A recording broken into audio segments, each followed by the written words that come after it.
nós determinar como vai ser a ordem das coisas. Então é interessante quando a gente vai estudar Apocalipse, ver isso. E não é fácil, tá? Eu procurei bastante, eu vi muito vídeo, muita conferência aí sobre isso aí. Alguém que explicasse assim, meio que... né? Tem até, acho que nesse aqui ou no outro lá, que ele dá a opinião dele, mas eu já cortei, porque a opinião dele não interessa. Mas é tipo assim, mostrar as diferentes linhas de pensamento. Tá? E todas elas vão ter os seus pontos fortes e os seus pontos, não é negativos, né? E os seus pontos fracos. Todas elas, irmãos, creem na vinda de Cristo, como eu falei, né? E nós for pegar, por exemplo, a nossa, que é o futurista, o dispensacionalista, ela surge, como ele falou, ela é uma visão nova, muito recente. Na faixa ali do ano 1830, né? Foi bastante popularizada por um homem chamado John Nelson Darby, né?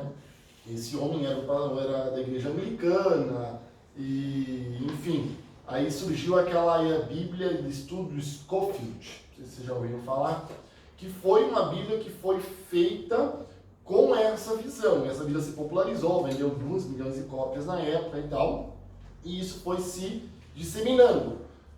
Depois teve ainda aqueles livros deixados para trás, que depois foi feito filmes e tal. Tudo isso sempre foi feito desse jeito.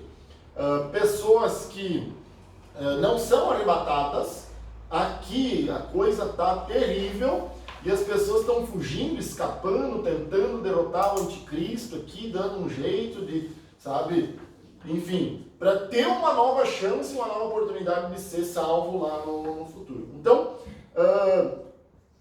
essa linha de pensamento, ela crê o quê? Que a igreja não vai passar pelo período da grande tribulação, tá?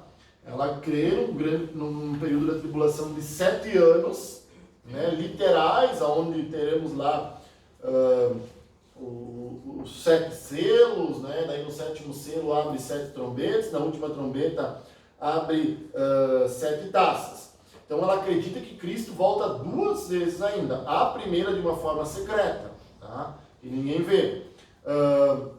Os historicistas que creem que o arrebatamento se dará depois da grande tribulação, eles não creem numa tribulação de 7 anos literal, mas eles acreditam que a igreja já está passando por uma tribulação, já está vivendo uma tribulação e que a coisa vai piorar. Quanto mais perto estará da vinda de Cristo, maior vai ser a perseguição e com maior intensidade vai ser a perseguição sobre a igreja, porque o anticristo haverá de se manifestar. Então eles defendem o quê? Que em nenhum momento, irmãos, Deus prometeu para a igreja descanso aqui. Em nenhum momento. Então eles vão interpretar que a igreja só vai ser arrebatada e só haverá uma ressurreição. Os dispensacionalistas ali acreditam que não. Haverá a primeira ressurreição, sobe, tem as bodas do Cordeiro, terminou 7 anos, tem mais um grupo para ser salvo, né? E depois há mais uma ressurreição dos mortos, aí vem Jesus, implanta o seu reino milenar literal aqui, tá? Aí depois dos 1000 anos, irmãos, o diabo é solto por mais um período de tempo. Os amilenistas, eles não acreditam no reino milenar literal.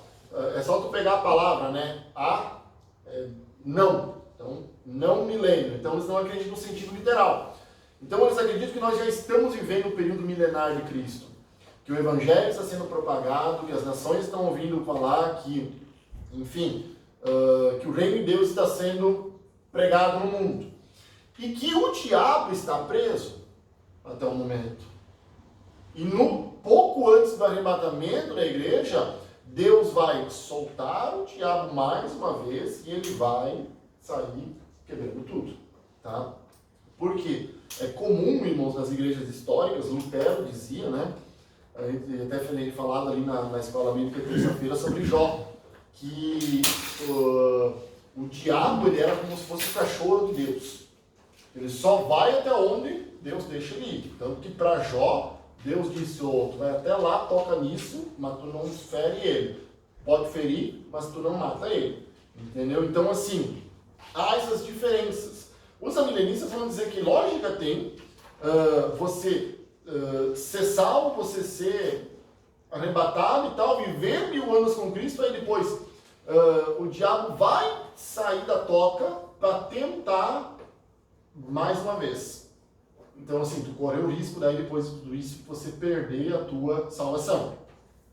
Entendeu? Então, eles usam esses argumentos. Vamos utilizar o argumento de que não existe mais diferença entre um judeu e um não judeu. Deus escolheu um povo, o povo não quis Cristo, como eu falei de João, que diz que Jesus veio para os seus, mas os seus não receberam, né? E então agora Deus tem um povo, que é a união de gentios e judeus. E Paulo fala que não há mais diferença entre judeus e gentios, nada disso. Tá? Então, eles dizem que Cristo só tem um povo, que é a igreja. Haverá apenas um arrebatamento, né? Tipo, uma vinda de Cristo, né? E quando Paulo diz em Tessalonicenses que no tocar da última trombeta seremos arrebatados, eles estão falando que essa última trombeta é a última trombeta lá de Apocalipse, que é a última, que é a 7ª trombeta, né? Que vai ali fazer com que a igreja seja arrebatada. Então, a igreja estará na grande tribulação. Tá? Então, assim, irmãos, são visões diferentes que nós estamos falando aqui muito rapidamente, né? Que é mais para despertar o interesse de vocês, quem quiser pesquisar aí mais a fundo aí e tudo mais para entender, né? Se você ouvir um cara bom dispensacionalista, ele te convence. E se tu ouvir um cara bom amilenista ali, ele te convence também, tá? Porque as duas têm bases. As duas têm bases ali de entendimento e tal, né? Agora eu quero ouvir o que vocês têm para falar. Tem que ter uma coisa para falar. Eu só queria... Se nem hoje não tem nada para falar, tá louco daí, né? Falar sobre ali aquela visão dispensacionalista, sobre a marca da besta, vai acontecer antes da tribulação, ou seja, antes da igreja ser arrebatada ou depois? O que é a marca da besta? Tipo, que fala na Bíblia ali, um sinal ali, enfim. Mas aí tem que ver o que é a marca da Pois besta. Exatamente, eu quero ver sobre isso daí, se tu Sim. pode explicar um pouco. Depois a gente vai falar da marca da besta. Então, Fala sobre 2 guerras também, né? Gog e Magog e Armagedon, né? Tem tudo a ver, né? Com o arrebatamento, com o milênio. Porque eu já ouvi pessoal nesses canal aí, que mais nessa linha da divisão da própria Assembleia, né? Então vai falar do Armagedão, vai falar, né? Primeiro do Gog e Magog, né? Depois do Armagedão, né? Mas eles só ouvi muito essa linha. Então, e outro dia teve um colega meu ele mora em São Paulo e tal, que estava lá, e ele é da Batista já, então ele levou uma outra linha, né? Então não tinha muito argumento para, na época fazia 2 anos, 3 anos que me converti, então não tinha muito argumento, né, para debater com ele, então acabei ouvindo e fiquei... A questão do Armagedon vai acontecer, a batalha final. Aí, assim, Mas assim, ele falou que é depois do milênio, né? Quando Satanás é solto depois do milênio. É a visão que eu... Ela é depois do milênio, ela é a batalha final. A questão é em que momento da história tu coloca o milênio. Porque como vocês viram ali, alguns acreditam que nós já estamos vivendo, que o reino milenar de Cristo não é literal. E que vai haver a vinda de Cristo, vai haver a grande destruição ali da batalha final e acabou. Acabou. Aí, no outra linha de pensamento, diz que não, que ainda tem a grande tribulação e tal, e depois vem e mais 1000 anos, e depois a batalha final, e depois de tudo isso, o grande julgamento do trono branco. Então é a questão da ordem das coisas, né? Todo mundo concorda que essas coisas vão acontecer. A questão é na ordem. Por exemplo, se nós for pensar, pessoal, do dispensacionalista, eu acho tem os pontos positivos e os pontos negativos. Por exemplo, assim, você acreditar num arrebatamento secreto parece que tem mais a ver com certas passagens da Bíblia. de você estar vigilante, como a pessoa que tem a sua casa, a sua família. Secreto, só uma parte. O secreto quer dizer secreto que ninguém sabe quando vai acontecer, que é... E veio e ó, sumiu todo mundo. Sumiu. Então assim, que você não sabe que horas que vai vir o ladrão, tudo aquilo que Jesus falou. Então dá a entender que é o quê? Que você tem que estar preparado, porque a qualquer momento vem um arrebatamento. Então eu acho que nesse lado o dispensacionalista acaba saindo na frente. E quando você vai para o outro lado da história, que você acredita que a igreja vai passar pela grande tribulação, você sabe que quando a coisa começar, o anticristo, quando a coisa começar a se movimentar, opa, vamos todo mundo para a igreja, porque Jesus está voltando. Porém, o dispensacionalista também tem os seus pontos fracos. Um ponto fraco, por exemplo, é a questão das bodas do Cordeiro. Jesus tem uma noiva só, né? Jesus tem uma noiva. Quem é a noiva? A igreja. Então parece esquisito, irmãos, Jesus está nas bodas do Cordeiro, que é como se fosse a festa de casamento, né? Essa celebração do casamento, com uma parte da noiva e a outra parte não. Entendeu? Porque primeiro foi um povo arrebatado e depois terá mais uma outra parte desse povo que vai ser arrebatado. Mas isso é baseado num texto, né, que vai falar que o povo, porque daí o que acontece? Quando há, pelo menos do que eu assim, lembrava que a gente estava aqui, legal, houve o arrebatamento, daí muitas pessoas vão cair em si, né, vão cair em si, meu Deus, então era verdade, né, e vão se arrepender genuinamente, vão morrer pelo nome, por Cristo e tal. E aí vai falar, tem um texto que vai falar que esses estarão debaixo do trono vendo as bodas, né? Tem um texto que fala sobre isso. Não, fala dos mártires, que eles estão lá pedindo, clamando por justiça. Acho que é essa passagem que está dizendo. Não, vou ver se eu acho essa, mas tinha um lugar que disse que alguns estariam embaixo do trono e tal, olhando, não lembro bem onde que estava esse... Sim, acho que é o quinto selo, se não me engano.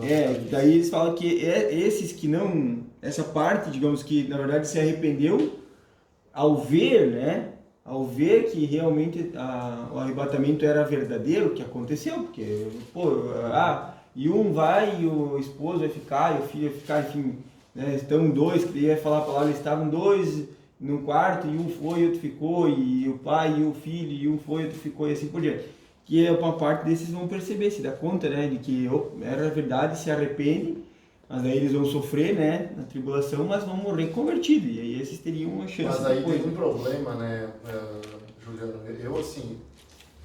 eu não sou nenhum especialista, como eu já falei, mas essa questão de você se arrepender e de você se converter.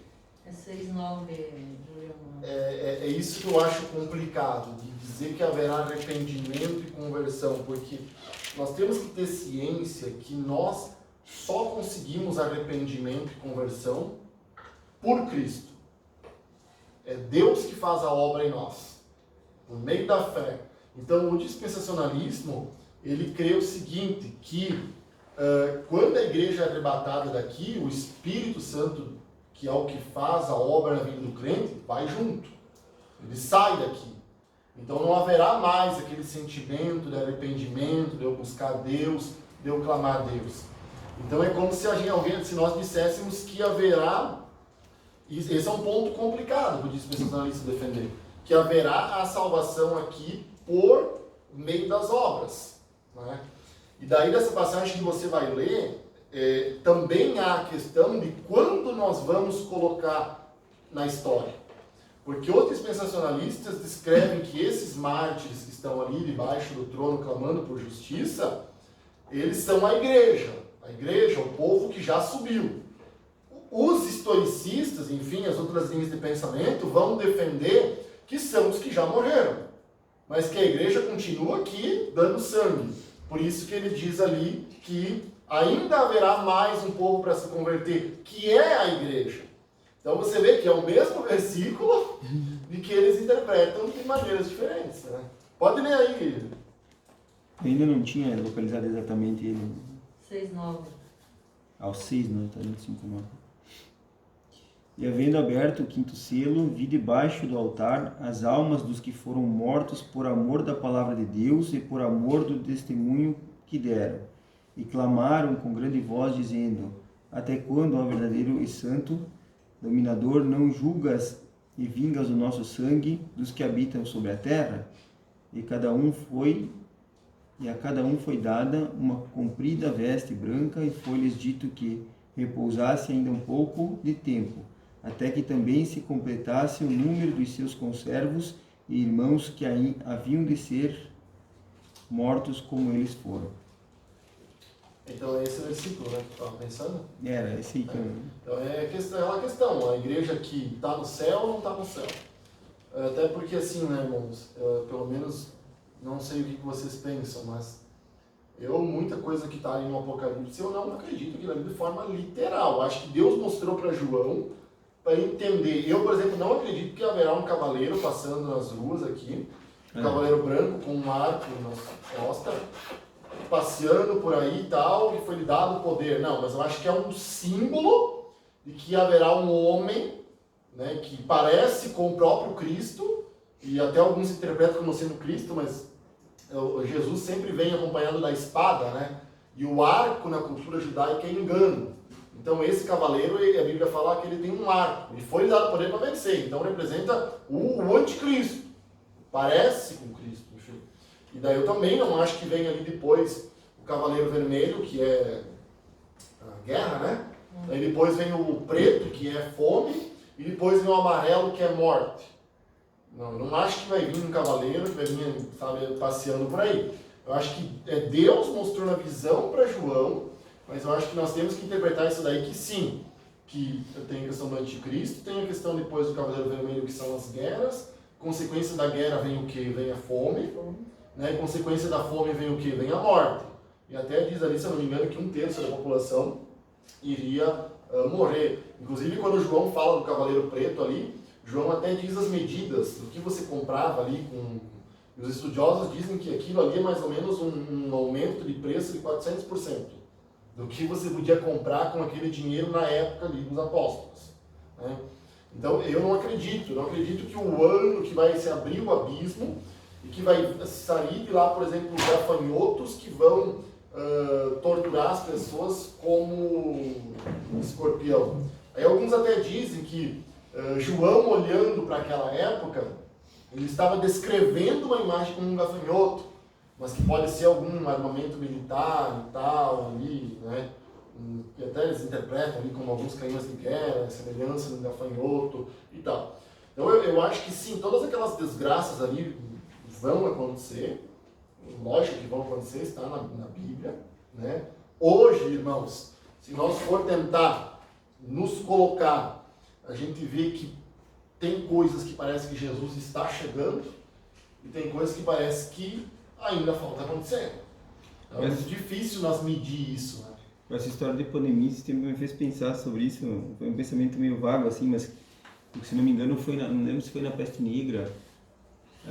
Mas teve uma das pestes mais severas, né, que eu acho que há 2 séculos, que matou literalmente 1/3 da população mundial. 1/3 da população da Europa. Aí da Europa, né? Da Europa, né? Não foi da população mundial, né? Não, o mundo era quase só só a Europa. Então, aí se tu pensar nessa hipótese, né, tu pensa, poxa, já tá guerra, meu Deus do céu, guerra tem desde, então já tá acontecendo guerra para todo lado, a todo momento e de todo jeito, né? Então, se tu pensasse assim alguns princípios porque daí o pessoal olha, né, agora eu fiquei pensando esse dia, porque daí veio a pandemia agora do coronavírus, e alguns, porque a peste, como a Bíblia fala, assim, meu Deus, então, quem viveu a peste negra, mas tem né? várias pestes, né? Entendeu? Mas assim, se tu pensar nesse aspecto, literalmente falando, teria se cumprido ali de uma forma mais literal, né? Tipo, a peste negra matou literalmente 1/3 da população mundial e teve períodos de grande fome, né? E assim por diante. Então, olhando nesse contexto, teria se cumprido já algumas coisas A peste né? negra ali, eu cheguei a estudar, eu olhando, eu não entendo como que sobreviveram. Porque não tinha higiene nenhuma. Aí as pessoas, na época, o catolicismo muito forte, as pessoas tinham o costume de se torturar, né? De se flagelar. Aí piorava a situação delas, porque elas achavam que a peste era um castigo de Deus. Daí elas se flagelavam, era assim, terrível. E daí com a morte, os corpos jogados ali, a situação piorava, deplorável. Hoje tu tem toda uma questão sanitária diferente, né? Eu ia falar, Sérgio? Ia. Então vamos lá mais. Então, a questão das guerras também, né? Vocês viram que tinha uma linha de pensamento ali que durou até a Primeira Guerra Mundial. Na história da Primeira Guerra Mundial já vai se interpretar de uma forma diferente. A única questão é que a gente tem que estar ciente de que Cristo vai voltar. Está preparado. Exatamente. Que Jesus vai voltar. Como se dará a ordem das coisas e tal, essa é uma questão um pouco mais complexa que, assim, como um vai acreditar, o outro vai acreditar e tal, não vai influenciar em nada, como eu falei, nos pilares ali daquilo que a gente vai dizer, que Cristo vem, que haverá o arrebatamento da igreja. Isso ninguém discute, né? Eu sendo, assim, eu na verdade, irmãos, assim, isso aqui me despertou realmente, assim, para mim, ia fundo nesses assuntos aqui. Fazia muitos anos que eu não ia. Mas a questão do milênio, para mim, é muito confusa. O milênio, para mim, é bem confuso de entender, né? Porque tem argumentos para ser um milênio, 1000 anos. Nem sempre quando Deus fala de tempo é no sentido literal da palavra, né? Às vezes Deus usa muito essa questão ali em Apocalipse da numeração dela ser simbólica. O milênio ser simbólico ou não, sabe? Ou de realmente ser literal de Cristo. Às vezes eu penso assim, tem lógica, será? Cristo implantar o seu reino aqui para ficar 1000 anos? Daí eu vou naquele pensamento que diz assim, poxa, eu vou viver o milênio? Tá, beleza. Aí ali não sei, não haverá morte e tal, vai ser um pré-céu. Alguns dizem que voltaremos à origem como era no Éden, né, onde não há pecado, não há morte. O salário do pecado é a morte. Então é consequência. Se você não tem pecado, você não tem morte. Tanto que quando Adão e Eva pecaram, eles comeram o fruto, né, pecaram. Deus disse, vamos tirar eles daqui porque eles vão acabar comendo da árvore da vida. Daí eles iam ser eternos com pecados. Então daí não haveria salvação para a humanidade.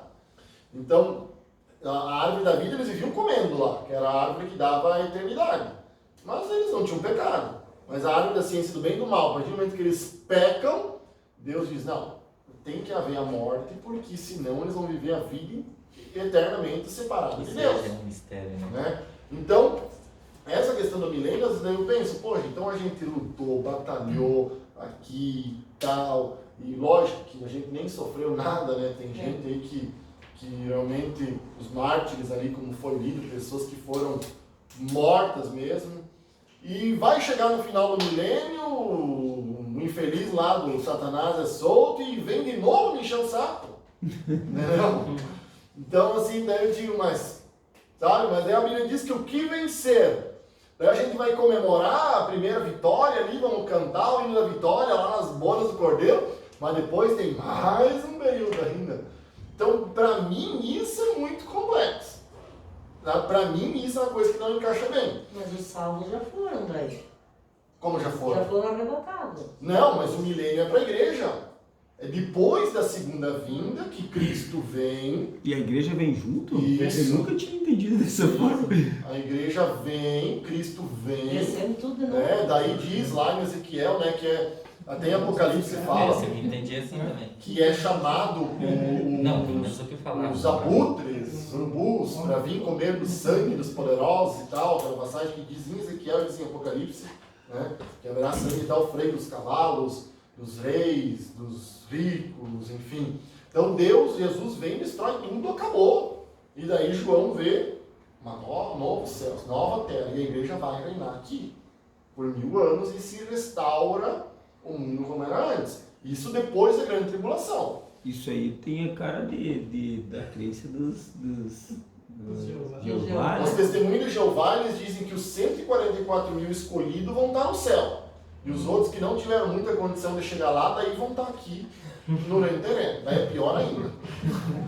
A interpretação. Então, eles Só são... 144 mil, Muitos cara. falam que os 144 mil são 12 mil de cada tribo de É. Israel. E esses que vão resistir até a segunda vinda de Jesus, que eles vão Muitos estar... falam não, né? Está em Apocalipse. Que falam que eles vão estar, quando vão estar sitiados, daí termina as bodas, aí Jesus vem, desce e salva a aqui lá. Aí esse que o historiador que eu acabei ouvindo umas várias vezes, que quando deu-se a primeira fase do arrebatamento, os primeiros 3 anos e meio eles vão ficar tranquilos. A hora que o anticristo tal, que exige essa adoração, Israel, os judeus rompem o pacto que eles têm. E aí que é começada essas pragas, que é solto e tal, que a morte sai ali.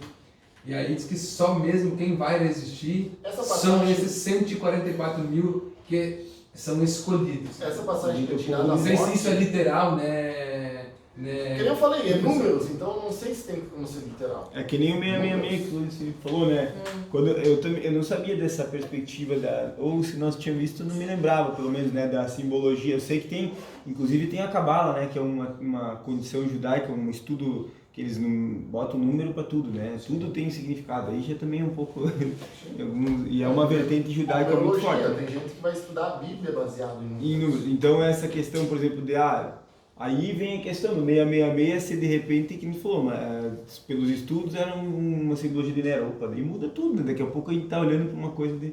Acho que é só lá, né? Essa passagem da morte ser tirada, eu também interpreto como figurada. Porque assim, ó, diz várias vezes ali que vai haver 1/3 dos mortos. Então, se nós estamos hoje 6 bilhões... Estamos chegando em 7, acho já, né? 7 bilhões de pessoas. Tá, 7 bilhões de pessoas no mundo, já não chegou a 7. Vai tirar aí, sei lá, não sei quantos vão ser arrebatados. Mas vamos botar aí que tu tem 5 bilhões de pessoas no mundo. Tá? É mais fácil de nós trabalhar aí. Tu vai matar 1/3 dessas pessoas aí, metade daria 2,5 milhões ali, 3 bilhões de pessoas. Já mata ali 1,5 bilhão, depois mais 1,5 bilhão, porque 2 vezes 1/3 já sobra pouca gente. Então como é que não vai haver a morte se várias vezes a Bíblia diz que haverá a morte de pessoas morrendo? Então tem passagem do Apocalipse que nós temos que ter cuidado. Onde diz que o céu vai se enrolar como num pergaminho e as pessoas vão olhar para cima e vão ver o próprio Deus sentado no trono e vão pedir para que Deus mate eles, tamanho será a dor e o sofrimento deles. Tem que cuidar, porque parece ser figurado. A questão do céu se enrolar num pergaminho. Parece que João está fazendo uma hipérbole, que é quando está na Bíblia que está aumentando muito na coisa. Como o salmista Davi dizia, que ele chorava tanto que ele se afogava no travesseiro. Vai matando também, né? Vai matando, não é porque a namorada largou que não é matando, mas assim, ó, são às vezes coisas que os autores usam para descrever, para aumentar, entendeu? Aí outros autores vão dizer que os selos, as trombetas e as taças, elas vão ser juntas. Não, só que João, quando vai explicar, tem que escrever um pouco de cada vez. Mas eles vão estar acontecendo ao mesmo tempo. Então a questão é a seguinte, irmãos. Existe fome hoje no mundo, ou já existiu? Sim, guerras, já existiu. Vai haver lá de uma certa taça lá de terremoto, um grande terremoto, vai abalar o mundo inteiro. Vai, a água se tornará em sangue. Nós temos que pensar que é o seguinte, que mesmo os futuristas ou os historicistas acreditam que muita coisa lá não aconteceu. Por exemplo, o aparecimento das 2 testemunhas, que uns dizem ser Moisés e Elias, outros dizem ser Enoque e Elias, porque foram os 2 que não morreram e tem que vir para morrer, né? Que as 2 testemunhas vão morrer. Então, assim, não aconteceu isso daí, pelo menos eu não soube de 2 testemunhas que abalaram o mundo, ou é o Valdomiro e o Edir Macedo. Então, assim, tem coisa para acontecer, irmãos. Isso, sem dúvida nenhuma, entendeu? Mas como se dará isso daí? Como o autor aqui falou, né? Lá no começo para nós, irmãos, para mim, eu preferi que Jesus viesse pegar antes, tá? Será que o João não estava com Alzheimer já? Tava velhinho já, coitado. Tava velhinho, de repente deu uma misturada. Para nós é muito melhor Jesus vir buscar antes a igreja aí, né? foi ponto final, Esse né? de camarão. Mas a igreja lá no começo, ela pensava que ia ser iminente. Não existia também o livro de Apocalipse na época. Apocalipse veio existir depois que praticamente a igreja primitiva ali. Só que eles interpretavam baseado nas 70 semanas de Daniel e, sabe, aquele período lá. Por exemplo, eu não acredito numa besta, irmãos, com um monte de chifre e cabeça para tudo quanto é lado. Eu acredito sim num homem, numa mulher, sei lá o que for, um ser extremamente poderoso, com uma grande oratória, com poder de convencimento das multidões.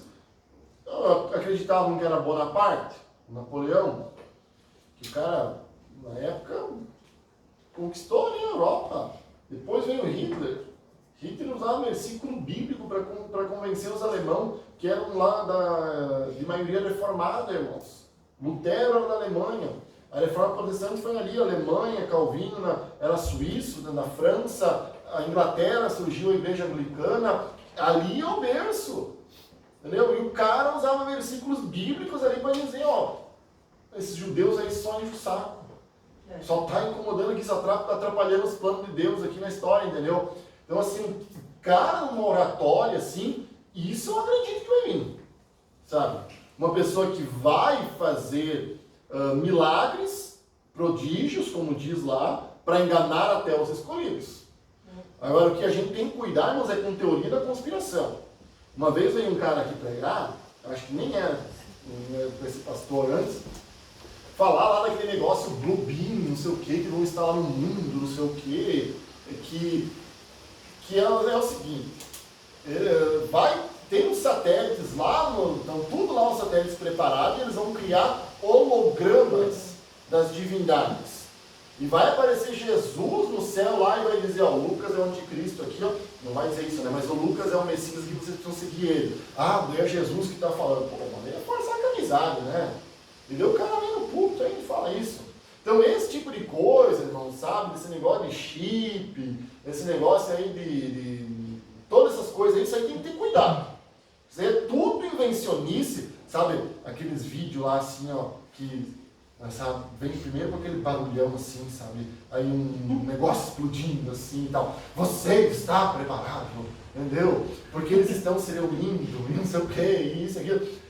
Isso é teoria da conspiração, isso a gente não tem que acreditar. Hoje, irmãos, praticamente o que? Quem sabe 90% da igreja acredita que a marca da besta é um chip.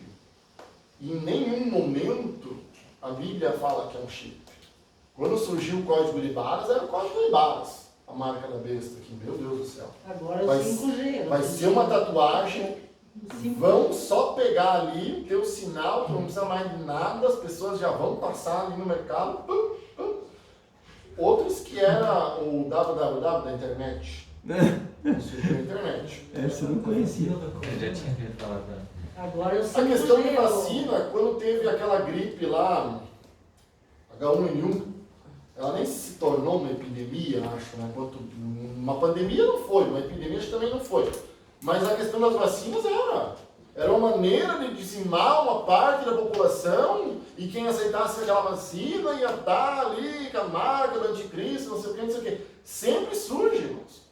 E tem aqueles pregadores, assim, os avivalistas, digamos assim, que avivamento na verdade é palavra, né? Bíblia. Mas o pessoal acha que é contar história, visão e tal. E daí, eu estudando isso daqui, você vai ver, aí você vai ver esses caras aí, entendeu? Que viu lá, entendeu? Não teve uma visão lá no estádio de futebol que tinha um demônio e não sei o que e tal. Tudo bem, se era o jogo do Corinthians, ainda até acredita lá, né? Entendeu? Não, tô brincando, respeita os corintianos. É verdade. Vocês sabem por que tem 1 Coríntios e 2 Coríntios na Bíblia, né? Jesus sabia que eles iam para a segunda divisão, né? Então, assim, esse tipo de coisa, irmãos, que eu fui levado para o céu, eu fui levado para o inferno, eu vi as antessalas do inferno. Isso aí tem que ter muito cuidado, irmãos. Tem que ter muito cuidado. Porque quando Paulo foi levado lá para o terceiro céu, Paulo lá em Coríntios disse, tem coisa que eu vi lá que não dá nem para mim falar para vocês. Paulo disse, não dá nem para mim contar. E os caras vão lá e veem, escrevem livro. Eu já contei para vocês, né? Que uma época os 2 livros mais vendidos na questão gospel nos Estados Unidos era Divina Revelação do Céu e Divina Revelação do Inferno. E ela é de uma mulher, Joyce, alguma coisa. Meyer. É. E ainda o mais vendido dos dois era Divina Revelação do Inferno. Então quer dizer, os crentes têm mais curiosidade pelo inferno do que pelo céu. Eles compravam mais para conhecer o inferno, e aí vinha as visões e os parentes dela e tal, e tal. Nossa, o que pode ser que Deus mostrou uma coisa lá para ela e tal, mas assim, não venha querer sobrepor o que está na Bíblia, do que Deus tem, que os olhos não viram, que o coração não conhece ainda do que Deus tem preparado para aqueles que o amam. Tá? Então, muito cuidado quanto a isso, tá? Com esses autores e tal. Tem um livro, irmãos, que é de um pastor da CPAD lá, aquele lá dos erros que os pregadores devem evitar.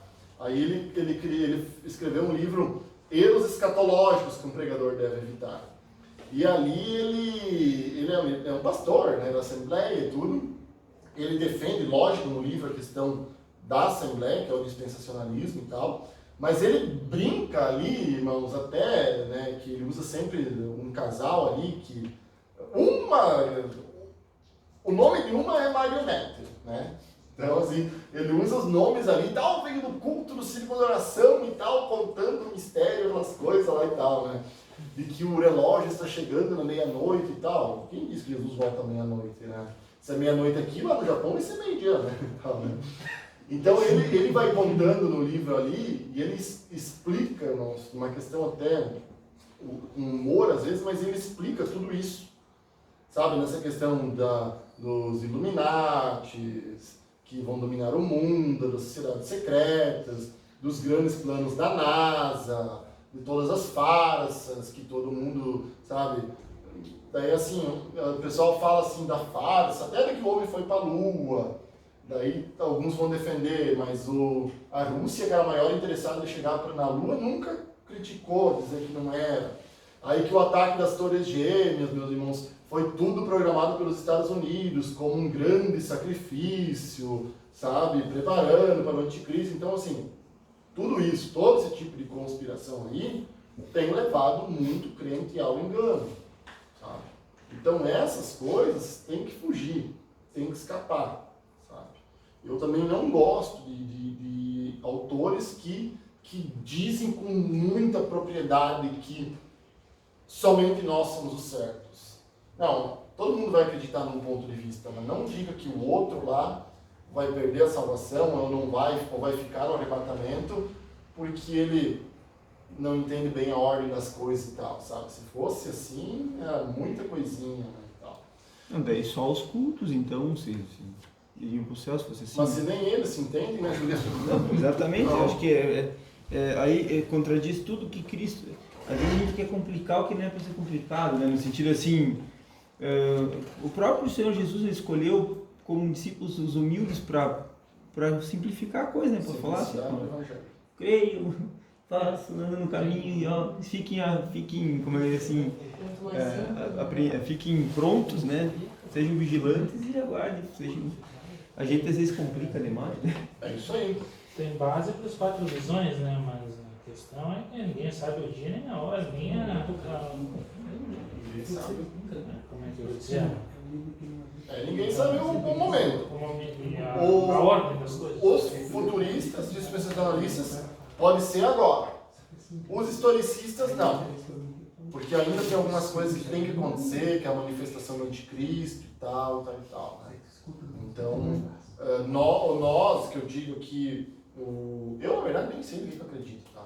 Sendo bem sincero, eu só sei que Jesus vai voltar e acabou. Mas é verdade. É o que interessa. É verdade. Eu, às vezes, que nem falei, o milênio me confunde um pouco a cabeça, então, sabe? Mas, assim, temos que focar no que é importante, entendeu?